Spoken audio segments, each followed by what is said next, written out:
नमस्कार दोस्तों, स्वागत है आपका। दोस्तों आइए देखते हैं सामान्य विज्ञान का बहुत ही महत्वपूर्ण प्रश्न जो प्रत्येक एग्जाम की दृष्टि से बहुत महत्वपूर्ण है। एवं पहला प्रश्न यह है कि सूर्योदय तथा सूर्यास्त के समय सूर्य लाल रंग का क्यों दिखाई देता है। ए, प्रकाश के अपवर्तन के कारण, बी, प्रकाश के प्रकीर्णन के कारण, सी, प्रकाश के पूर्ण आंतरिक परावर्तन के कारण, या डी, प्रकाश के परिक्षेपण के कारण। तो इसका आंसर हो जाएगा बी, प्रकाश के प्रकीर्णन के कारण ही सूर्योदय तथा सूर्यास्त के समय सूर्य लाल रंग का दिखाई देता है। देखिए, जिस भी रंग की वेवलेंथ सर्वाधिक होती है उसका प्रकीर्णन न्यूनतम होता है, और लाल यानी कि रेड, लाल रंग का वेवलेंथ सर्वाधिक है, इसलिए इसका प्रकीर्णन न्यूनतम होता है।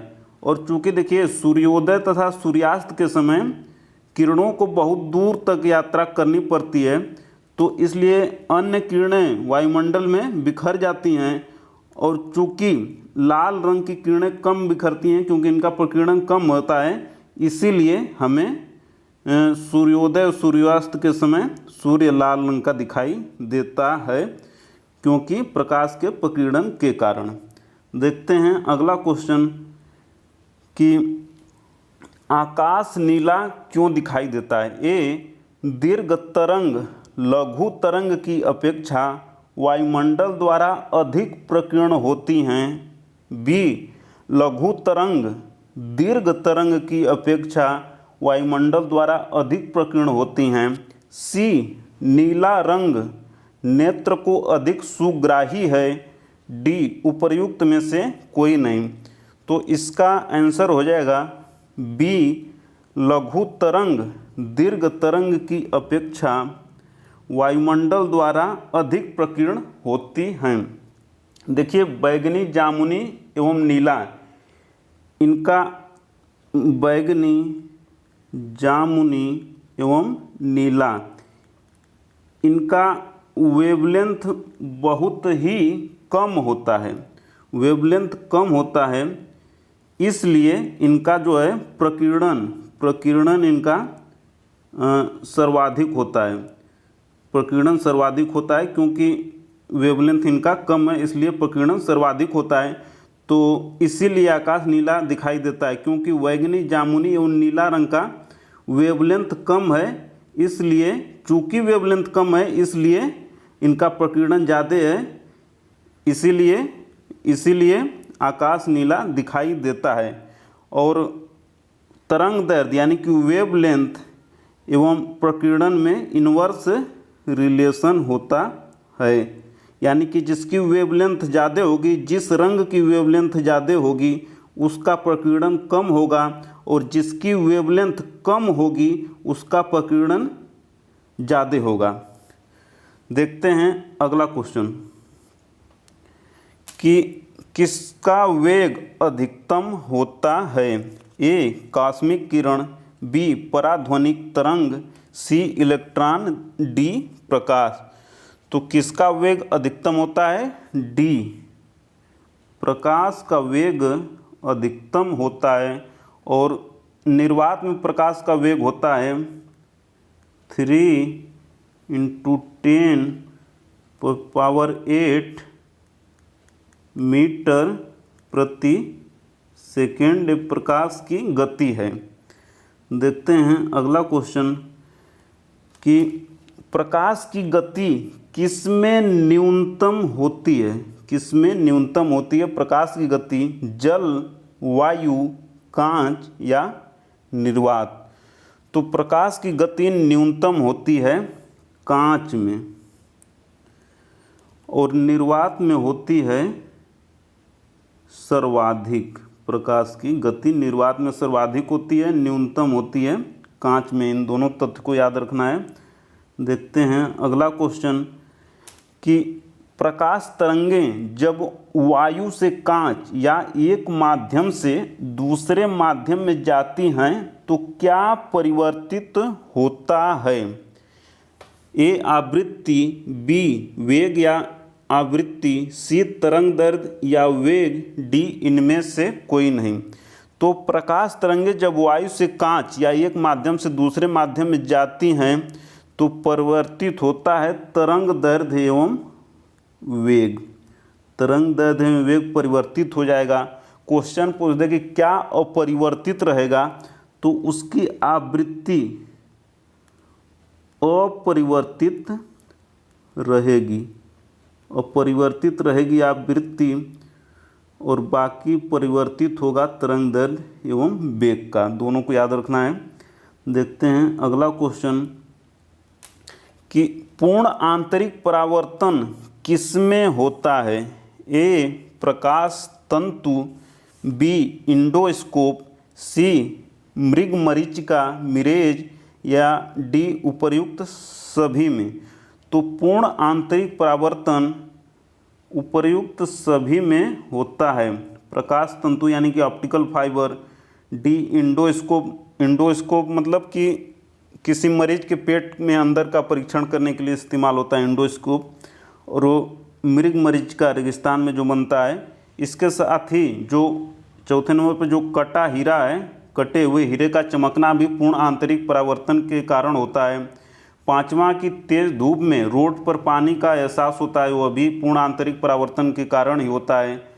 छठा नंबर की पानी में सिक्के कुछ ऊपर दिखाई देते हैं। अगर बाल्टी में आप सिक्का डाल दीजिए तो कुछ ऊपर दिखाई देता है, इसका भी कारण पूर्ण आंतरिक परावर्तन ही है।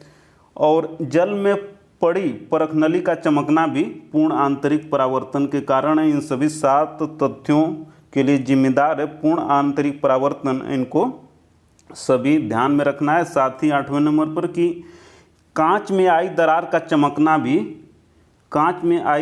चमकना भी पूर्ण आंतरिक परावर्तन के कारण ही होता है। देखते हैं अब अगला क्वेश्चन की प्रकाश संश्लेषण की प्रक्रिया में ऊर्जा का रूपांतरण किस रूप में होता है। ए प्रकाश से रासायनिक ऊर्जा, बी प्रकाश से ताप ऊर्जा, सी प्रकाश से गतिज ऊर्जा या डी ताप से जैव रासायनिक ऊर्जा। तो प्रकाश संश्लेषण की प्रक्रिया में ऊर्जा का रूपांतरण प्रकाश से रासायनिक ऊर्जा के रूप में होता है। आंसर हो जाएगा ए। अगला क्वेश्चन यह है कि प्रकाश सजावट तथा विज्ञापन के लिए विसर्जन नलिकाओं में प्रयुक्त होने वाली गैस कौन सी है। यानी विज्ञापन वाले जो हम लोग साइन बोर्ड देखते हैं तो उसमें कौन सी गैस यूज होती है। Carbon dioxide, sulphur dioxide, ammonia या नियॉन। तो उसमें गैस यूज होती है नियॉन। बहुत ही महत्वपूर्ण क्वेश्चन है दोस्तों, नियॉन। अगला क्वेश्चन यह है कि किसी तारे का रंग दर्शाता है उसकी सूर्य से दूरी, उसकी पृथ्वी से दूरी, उसकी ज्योति या उसका ताप। तो डी आंसर हो जाएगा। किसी तारे का रंग दर्शाता है उसका ताप यानी कि टेम्परेचर। अगला क्वेश्चन है कि प्रकाश का रंग निर्धारित होता है। ए इसके तरंग दैर्ध्य यानी कि वेवलेंथ से, बी आयाम से, सी तीव्रता से या डी वेग से। तो आंसर हो जाएगा ए इसके तरंग दैर्ध्य से। प्रकाश का रंग निर्धारित होता है इसके तरंग दैर्ध्य से यानी कि वेवलेंथ से। अगला क्वेश्चन यह है कि वायुमंडल में प्रकाश के विसरण का कारण है। ए जल वाष्प, बी कार्बन डाइऑक्साइड, सी मीथेन या डी धूल कण। तो वायुमंडल में प्रकाश के विसरण का कारण है धूल कण। आंसर डी हो जाएगा। सूर्य की किरणें जब आती हैं तो जो वायुमंडल में धूल कण है तो उसको प्रकाश को चारों दिशाओं में मोड़ देते हैं, फैला देते हैं। तो धूल कण ही जिम्मेदार हैं। अगला क्वेश्चन यह है कि क्षितिज के समय सूर्य एवं चंद्रमा के दीर्घ वृत्ताकार दिखाई देने का कारण क्या है। अपवर्तन, व्यतिक्रम, प्रकाशिकीय भ्रम या डी उनकी वास्तविक स्थिति। तो क्षितिज के समय सूर्य और चंद्रमा के दीर्घ वृत्ताकार यानी कि बहुत बड़े आकार के दिखाई करने का कारण है अपवर्तन। अपवर्तन के कारण ही सूर्य और चंद्रमा दीर्घ वृत्ताकार का दिखाई देते हैं क्षितिज के समय, यानी कि सूर्योदय के समय और शाम बेला में। अगला क्वेश्चन है कि समुद्र नीला क्यों दिखाई देता है? जल की ऊपरी सतह के कारण, अधिक गहराई के कारण, सी जल के नीले रंग के कारण, या डी आकाश के परावर्तन तथा जल के कणों द्वारा प्रकाश के प्रकीर्णन के कारण। तो आंसर डी हो जाएगा, आकाश के परावर्तन तथा जल के कणों द्वारा प्रकाश के प्रकीर्णन के कारण ही समुद्र नीला दिखाई देता है। क्योंकि हम लोग जानते हैं कि बैगनी, जामुनी एवं नीला, इन तीनों रंगों का प्रकीर्णन सर्वाधिक होता है, इनका प्रकीर्णन सर्वाधिक होता है। तो 70% तो जल ही है, तो इसी कारण से नीला, जामुनी और बैगनी का प्रकीर्णन ज़्यादा होता है, तो इसी कारण से वो नीला दिखाई देता है समुद्र।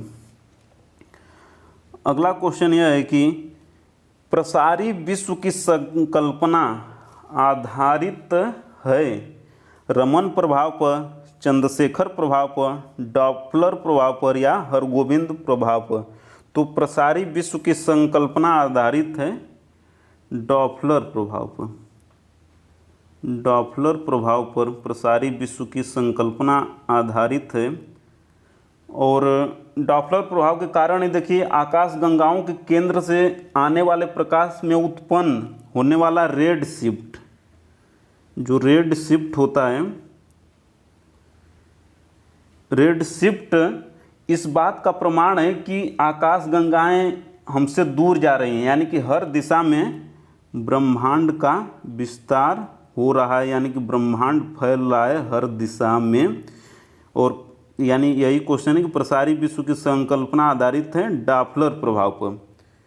तो यही है और ये बहुत ही महत्वपूर्ण क्वेश्चन है दोस्तों। अगला देखते हैं कि तारों के संबंध में क्या सत्य है? ए तारे स्वयं के गुरुत्वाकर्षण बल द्वारा परस्पर बंधे रहते हैं, यह सत्य है दोस्तों। बी तारों में उनके भार के अनुसार 70% हाइड्रोजन, 28% हीलियम होता है, यह भी सत्य है। सी तारों का रंग उनके तापमान को दर्शाता है, यह भी सत्य है। इस प्रकार आंसर हो जाएगा डी, सभी कथन सत्य हैं। तारों के संबंध में बहुत ही महत्वपूर्ण जानकारी। अगला क्वेश्चन है दोस्तों कि कार के पीछे आने वाले यातायात को देखने के लिए किस दर्पण का प्रयोग किया जाता है? ए अवतल, बी ए उत्तल, बी अवतल, सी समतल या डी गोलीय दर्पण। तो आंसर हो जाएगा ए उत्तल दर्पण का प्रयोग कार के पीछे आने वाले यातायात को देखने के लिए किया जाता है, यानी कि क्या बोलते हैं उसे, साइड मिरर का प्रयोग होता है उत्तल दर्पण। और काफ़ी चौड़े क्षेत्र को देखने के लिए उत्तल दर्पण होता है, तो इसका आंसर हो जाएगा ए। अगला क्वेश्चन है कि अवतल दर्पण का प्रयोग कहाँ होता है? ए निकट दृष्टि दोष यानी कि मायोपिया में, बी दाढ़ी बनाने में, सी खोजबत्ती में, डी उपर्युक्त सभी में। तो अवतल दर्पण का प्रयोग आंसर डी हो जाएगा, उपर्युक्त सभी में होता है। 3 तो यही हो गया। साथ में देखिए जो खोजबत्ती मतलब सर्च लाइट इसमें भी होता है। साथ ही जो कार की हेडलाइट होती है, कार की हेडलाइट उसमें भी इसका प्रयोग होता है अवतल दर्पण का। सबसे महत्वपूर्ण कि जो दांत का इलाज करने वाले दंत विशेषज्ञ होते हैं वो भी अवतल दर्पण का भी प्रयोग करते हैं। तो इन सभी तथ्यों को याद रखना है। देखते हैं अगला क्वेश्चन कि खगोलीय दूरदर्शी से बना प्रतिबिंब होता है काल्पनिक एवं छोटा, काल्पनिक एवं बड़ा, वास्तविक एवं छोटा या डी वास्तविक एवं बड़ा। तो खगोलीय दूरदर्शी से बना प्रतिबिंब होता है बी काल्पनिक एवं बड़ा, काल्पनिक एवं बड़ा, या इसी को बोलते हैं आभासी या बड़ा। अगला क्वेश्चन यह है कि किसी वस्तु का रंग के कारण होता है जिसे वह, किसी वस्तु का रंग उस रंग के कारण होता है जिससे वह प्रकीर्ण करता है, अवशोषित करता है, अपरिवर्तित करता है, डी परावर्तित करता है। तो किसी वस्तु का रंग, यहाँ पे उस होगा, किसी वस्तु का रंग उस रंग के कारण होता है जिससे वह परावर्तित करता है, डी परावर्तित करता है। मान लीजिए हरा दिख रहा है तो इसका मतलब है कि इसने हरे रंग को परावर्तित कर दिया जिसे हम देख पा रहे हैं, और बाकी रंग को अवशोषित कर लिया। इसी प्रकार कोई भी जैसे पत्तियां हरी दिखती हैं तो इसका कारण है कि उस पत्तियों ने हरे रंग को परावर्तित कर दिया एवं बाकी रंग को अवशोषित कर दिया। कोई चीज़ लाल रंग की दिख रही है तो इसका मतलब यह है कि उस वस्तु ने लाल रंग को परावर्तित कर दिया एवं बाकी रंग को अवशोषित कर लिया, ऑब्जर्व कर लिया। तो किसी वस्तु का रंग उस रंग के कारण होता है जिसे वह परावर्तित करता है, आंसर हो जाएगा डी। अगला क्वेश्चन है कि कौन सी घटना दृष्टि भ्रम है। ए संध्या काल में सूर्य का बड़ा आकार दिखना, बी उषा काल में सूर्य का लाल रंग में दिखना, सी आकाश में तारों का टिमटिमाना, डी उपर्युक्त सभी। तो ये सभी घटनाएं दृष्टि भ्रम ही हैं, वास्तविक नहीं हैं। तो आज इतना ही दोस्तों, मिलते हैं जल्दी अगली वीडियो में। तब तक वीडियो को अंत तक देखने के लिए, लाइक शेयर कमेंट और सब्सक्राइब करने के लिए आपका प्रेम पूर्वक बहुत बहुत धन्यवाद दोस्तों, बहुत बहुत धन्यवाद।